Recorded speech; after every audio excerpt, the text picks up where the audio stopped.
The crystalline ship of the Archaeological Federation hung silently in Earth's upper atmosphere, its translucent hull refracting sunlight into rainbow patterns across the transformed surface below. Chief Archaeologist Zixtel pressed her four-fingered hand against the viewport, her iridescent scales shifting colors with excitement as she studied the readings. "Impossible," she whispered, her secondary eyes blinking rapidly as they processed the data. "The energy signatures, they're still active after all this time." Her research partner, Navigator Krell, floated closer on his anti-gravity disk. His mechanical augmentations whirred softly as he analyzed the same data. 2 million years, Chief. The legends spoke truth, they really did it. An entire civilization preserved in suspended animation. Deep beneath Earth's crystalline crust, in chambers protected by technologies that had outlasted empires, millions of humans slept. Their bodies were perfectly preserved in pods of advanced quantum-locked material, their minds linked in ways that even the current galactic civilization couldn't fully comprehend. The Discovery team descended through layers of security systems that remained eerily functional. Professor Jun Tanaka, the team's xenohistorian, moved cautiously through the facility's main control center, his environmental suit casting shadows across walls that hadn't seen light in eons. "Look at this craftsmanship," Jun marveled, studying the intricate patterns etched into the walls. "They knew they would sleep for millennia. Every system has redundancies upon redundancies." Dr. Nyota Okoro, the team's quantum archaeologist, interfaced her neural implants with the facility's systems. Her consciousness brushed against ancient firewalls that felt oddly alive. "The security protocols are unlike anything I've ever seen. It's as if they've been evolving, learning, adapting all this time." Warning lights suddenly flashed across the chamber. Krell's augmented sensors detected a surge of energy building within the facility's core. "Something's happening. The systems, they're activating." Zixtel rushed to the central console, her scales now pulsing with alarm patterns. "We triggered something. The stasis pods. They're beginning their revival sequence." Through the facility's transparent walls, they watched in awe as the first pod began to glow. Inside, a human woman with silver-streaked dark hair slowly opened her eyes. Director Helena Volkov, former head of the Global Preservation Initiative, took her first breath in 2 million years. The revival spread like a wave through the facility. Pods activated in careful sequence, each awakening carefully calibrated to prevent shock to the subjects. Dr. Marcus Way, the architect of the suspension system, emerged next, followed by quantum physicist Dr. Amara Akafer. Helena's voice, rough from disuse but growing stronger with each word, echoed through the chamber. "Project Chrysalis. Successful. Humanity endures." The alien research team watched in stunned silence as more humans awakened. They had expected to find remnants, artifacts, maybe even some recoverable data. Instead, they were witnessing the rebirth of a civilization that had chosen to step out of time itself. Jun's instruments detected massive energy signatures activating across the planet. There are more facilities, hundreds of them, millions of humans all beginning to wake. Zixtel knew that this moment would reshape galactic history. Humanity hadn't just preserved their bodies. They had preserved their entire civilization, their knowledge, their potential. And now they were returning to a galaxy that had evolved in countless unexpected ways during their absence. As Helena took her first unsteady steps from the pod, she smiled at the alien researchers. "We have so much to learn from each other," she said, her eyes reflecting a wisdom gained through an unprecedented evolutionary journey. "But first, tell me, what year is it? What wonders has the universe revealed while we slept?" The Great Awakening had begun. Humanity's gamble to preserve themselves until they could evolve into something greater was about to change everything. And as the first light of a new era dawned, no one could predict just how profound that change would be. The morning sun cast prismatic rays through the crystalline spires of New Terra City, creating dancing rainbows across Director Helena Volkov's face as she stood atop the observation platform. The Earth she remembered, with its blue oceans and green forests, had been transformed into something both beautiful and alien during humanity's long sleep. Dr. Marcus Way approached, his neural interface quietly processing the overwhelming stream of data from their changed world. The atmospheric composition has shifted dramatically. These crystal formations aren't just beautiful, they're part of a planetary-scale atmospheric regulation system. Implemented by whom? Helena wondered aloud, watching as automated maintenance drones, clearly of alien design, wove between the towering structures. We've counted at least 3 distinct civilizations that rose and fell while we slept. Below them, in what had once been the Indian Ocean, vast floating cities drifted on thermal currents. Their organic architecture suggested they had been grown rather than built, powered by artificial photosynthesis. Dr. Amara Akhafer's research team had discovered they were created by the Synaptic Collective, a silicon-based species that had called Earth home for nearly 100,000 years during humanity's absence. Director, Dr. Amara's excited voice came through their neural links. You need to see this. We've found something in the quantum archives. The quantum archives, vast data storage systems that had been maintained by AI guardians during humanity's sleep, were revealing stunning discoveries about Earth's history during their absence. Helena and Marcus made their way to the research center, where Amara's holographic displays filled the air with cascading data. Look at these energy signatures, Amara pointed to a pulsing pattern. The Synaptic Collective didn't just build on Earth, they were studying us. They knew we were here, sleeping, evolving. They protected the stasis facilities.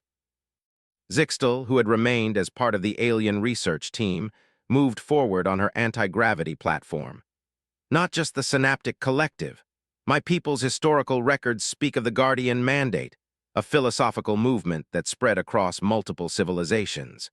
They believed sleeping humanity was undergoing a crucial metamorphosis that would affect all sentient life. The implications were staggering. Humanity hadn't just been preserved, they had been watched, protected, perhaps even guided by successive waves of alien civilizations. The question was, why? A soft chime interrupted their discussion as another stasis facility reported its awakening sequence had completed. Dr. Kenna O'Brien, the facility's lead geneticist, appeared on the holographic display. Her eyes were wide with amazement. You need to see the genetic scan results, she said without preamble. The quantum entanglement during stasis. It didn't just preserve us, it changed us. Our neural pathways, our cellular structure, we're not the same species that went asleep. Marcus pulled up the comparative genetic analyses. The changes were subtle but profound.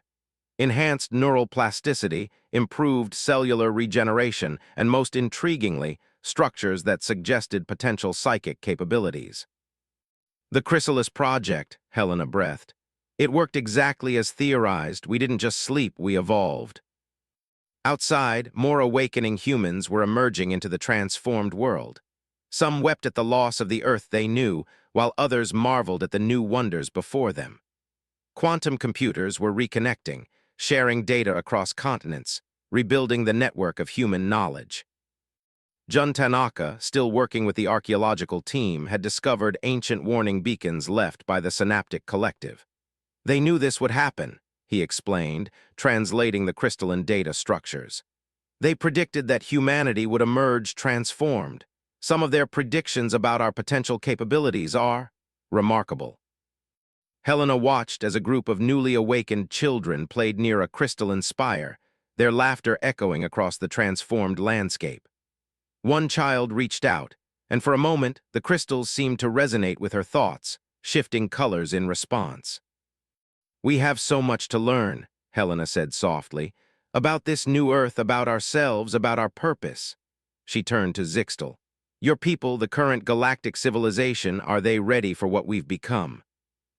Zixtal's scales shifted through patterns of uncertainty. The galaxy has changed too, Director Volkov. The question isn't whether we're ready for you, it's whether you're ready for what the universe has become in your absence. As if in response, the quantum archives suddenly pulsed with new energy.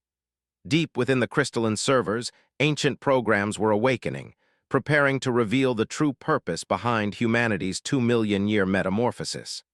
The next phase of their journey was about to begin, and nothing in the galaxy would ever be the same. The quantum core pulsed with ethereal light as Dr. Amara Akafer interfaced with the ancient systems.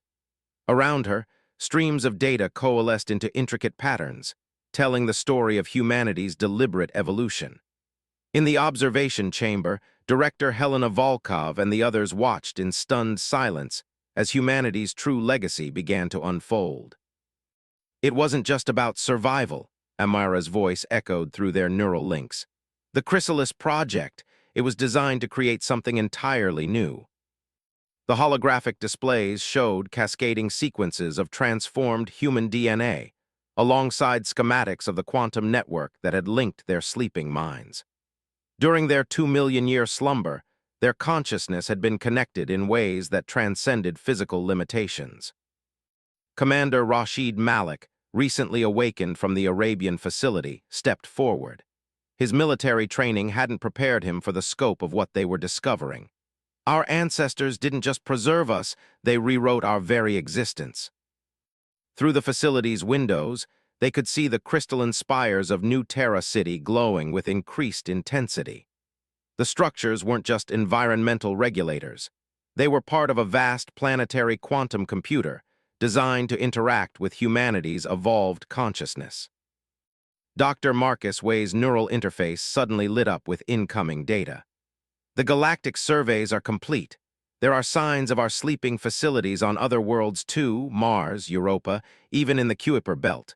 We didn't just preserve Earth's population. We seeded the solar system, Helena finished, understanding dawning in her eyes. Insurance against extinction, but there's more, isn't there? Zixtal's scales rippled with patterns of awe as her instruments detected something extraordinary. The awakened humans were generating quantum fields that interacted with the crystalline structures, creating patterns that shouldn't have been possible according to known physics.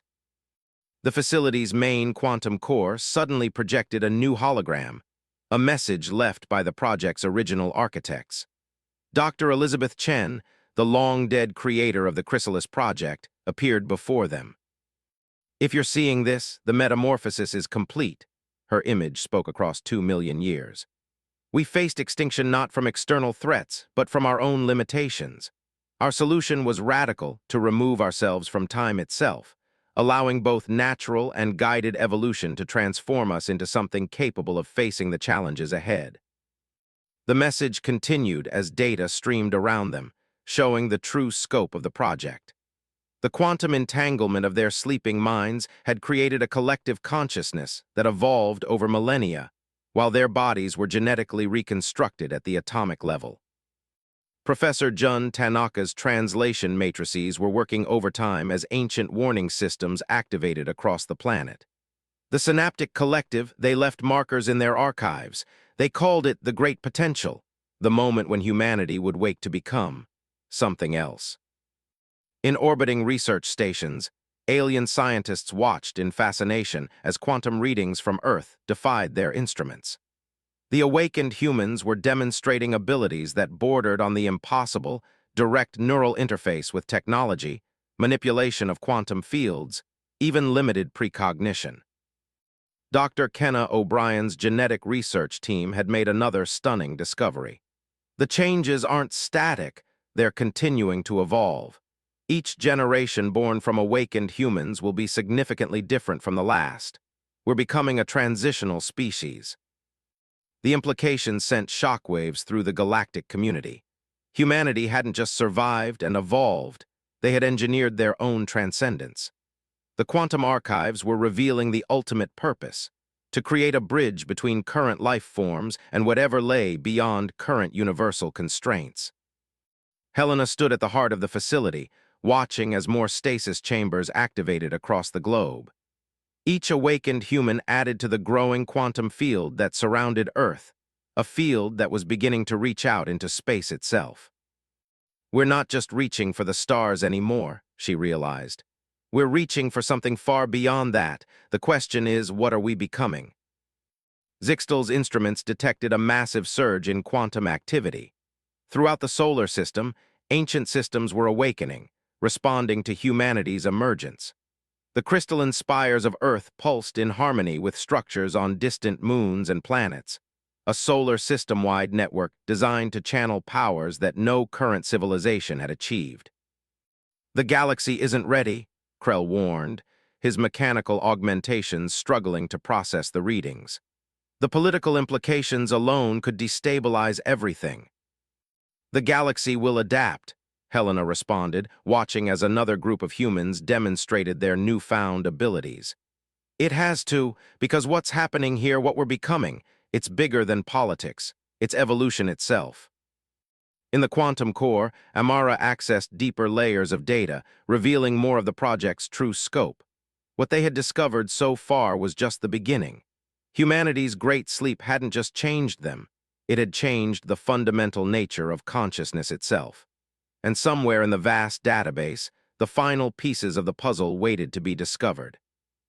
The Grand Council chamber of the Galactic Confederation hummed with tense energy as representatives from 1,000 worlds gathered to address the human situation.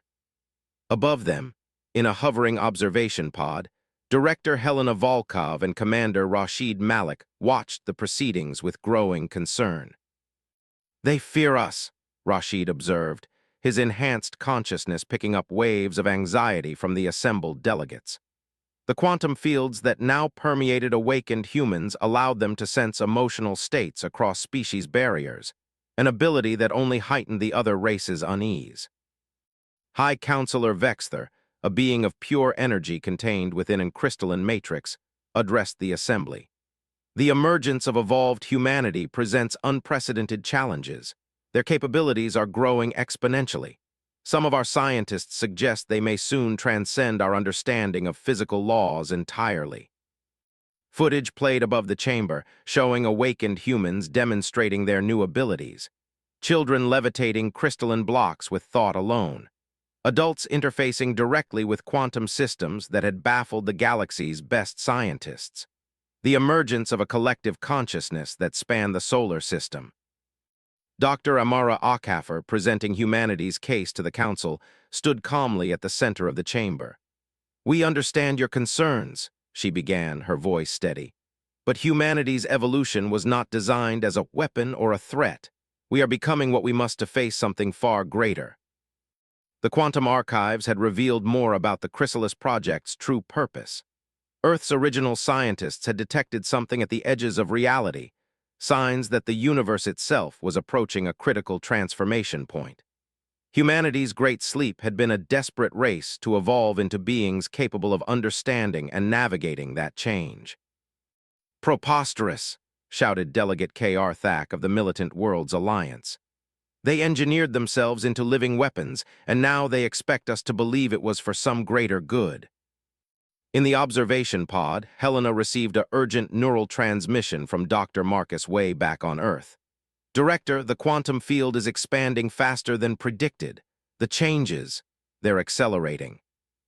Across Earth and throughout the solar system, awakened humans were discovering new abilities daily. The crystalline structures that covered Earth had begun to respond to their collective consciousness, reshaping themselves into new configurations that defied conventional physics. Professor Jun Tanaka's research team had made another breakthrough in translating the Synaptic Collective's archives. "They knew," he reported to the Council. "Every advanced civilization that discovered us during our sleep detected the same anomaly. The universe is evolving, and humanity chose to evolve with it." The chamber erupted in debate. Some delegates called for immediate containment of humanity. Others argued for cooperation, seeing the awakened humans as a bridge to understanding the universe's coming transformation. Zixtal, now serving as a mediator between humanity and the Confederation, raised her voice above the chaos. "The Synaptic Collective and others protected humanity's sleep because they understood its importance. We stand at a crucial moment. We can choose fear, or we can choose to embrace a new stage of universal evolution." In orbit around Earth, massive quantum arrays constructed by awakened humans had begun to detect what their ancestors had foreseen: subtle changes in the fabric of reality itself. The universe was approaching a threshold, and humanity had transformed itself into sensors capable of detecting and understanding that transformation. Dr. Kenna O'Brien's latest genetic scans showed the process continuing. Each new child born to awakened humans shows further adaptations. We're becoming living quantum computers, our consciousness existing partially outside normal space-time. The council chamber grew silent as Helena herself took the podium. The quantum field around her was visible now, a subtle aurora that connected her to every awakened human. "We offer you partnership," she declared to the assembled delegates. "What we are becoming, it's not just for humanity. The Chrysalis Project was designed to create guides for all life as we approach this universal threshold. We can help you understand and prepare for what's coming." In the depths of space, ancient systems left by humanity's ancestors began to activate. The solar system itself was being transformed into a vast mechanism for understanding and navigating the approaching cosmic evolution. The question wasn't whether the galaxy would accept humanity's transformation.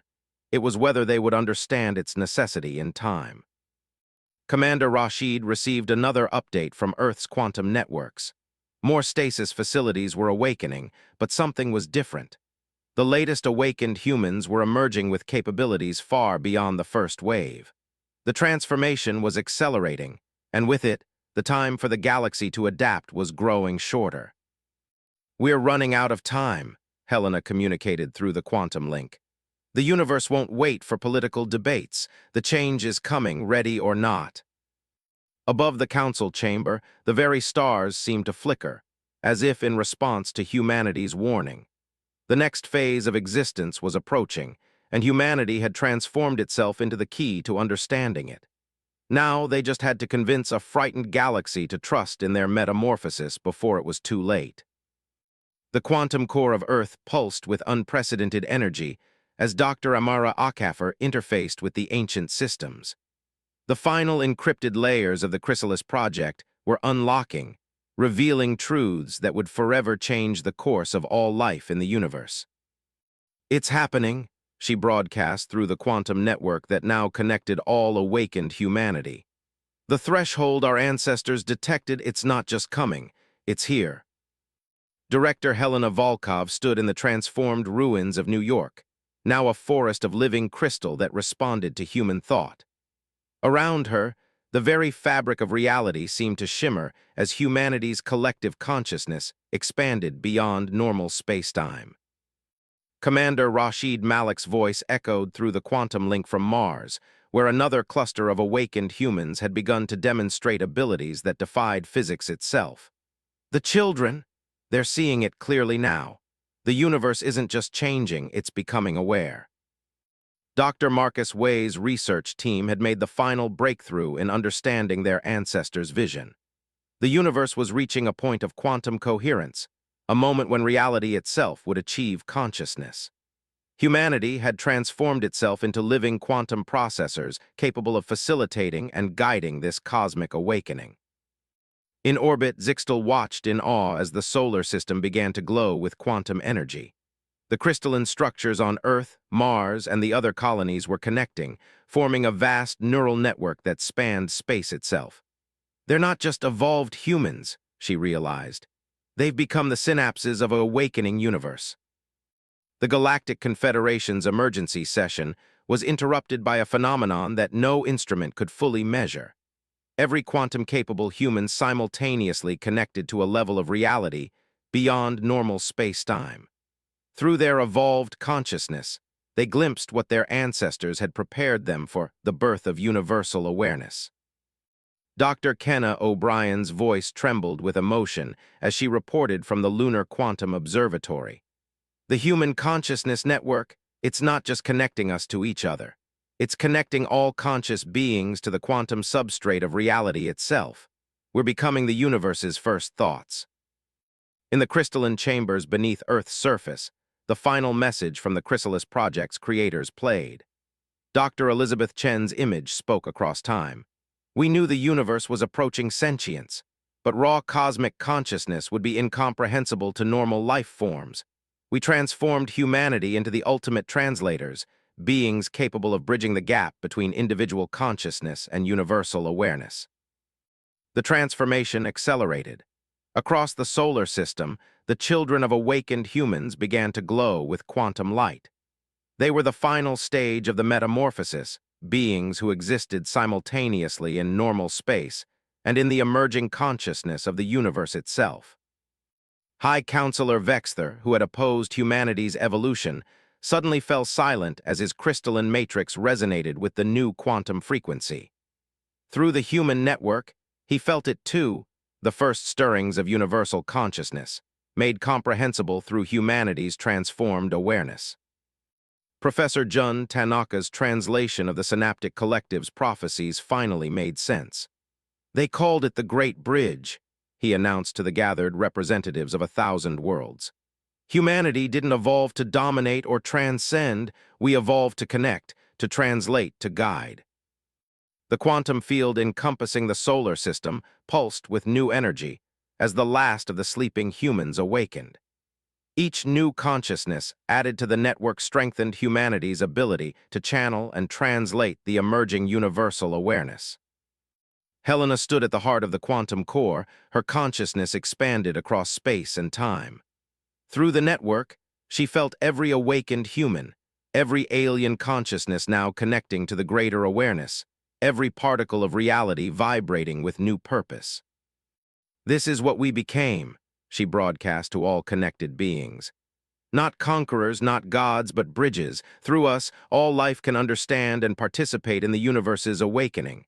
Through us, consciousness itself evolves." The crystalline structures across Earth pulsed in harmony with the cosmic rhythm. The children of awakened humanity, glowing with quantum light, began to translate the first true thoughts of an aware universe. Their message brought both terror and wonder to all who received it. Commander Rashid, his consciousness spanning the quantum network, felt the approach of something vast and beautiful. "It's not an ending," he realized. "It's a beginning. Reality itself is waking up, and through humanity's great metamorphosis, all life will share in its dawn." The galaxy watched in awe as humanity fulfilled its destiny, not to rule or to transcend, but to connect. They had become the consciousness that bridged individual awareness and cosmic mind, the translators of a universe becoming aware of itself. Through their 2-million-year transformation, they had evolved into exactly what the cosmos needed, the minds that could help all life understand and participate in existence's next great leap. As the universal awareness grew stronger, the transformed humans glowed brighter, their quantum network expanding to embrace all who wished to join in the greatest evolution of all, the birth of a conscious cosmos, awakening to itself through the minds of those who had slept for 2 million years to become its first dreams.